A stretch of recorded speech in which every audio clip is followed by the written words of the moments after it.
So I want to talk about my grandma and what problems she faced as a person with disabilities. So she needed her leg amputated, and that's how she became a wheelchair user. But the problem that arose is that she lived on the second floor of an apartment building, which had no ramps, no elevators, which was a major issue.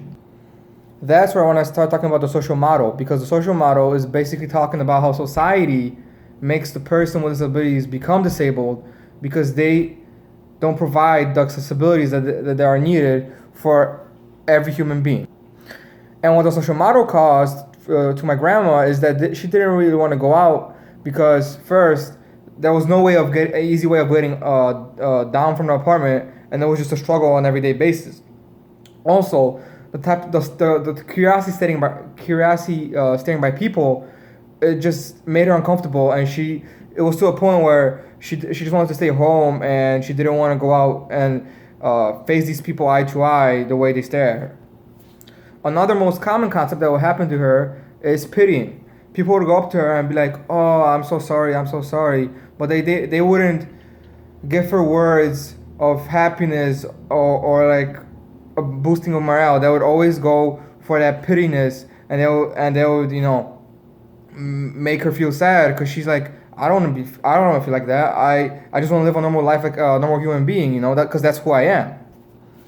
And the problem that society does with pityness is that they go to the extreme level and be like, "Oh, you're an inspiration for getting up every day," and stuff like that. But the truth is that people think pityness is not bad, but in fact, it actually it makes the person's mood, the person with disabilities, it makes them go down, and they really don't want that. They just want to be treated like a normal person, and like how we standardize normality, we like my grandma wanted just to be treated like a normal person, and that's what society wasn't doing.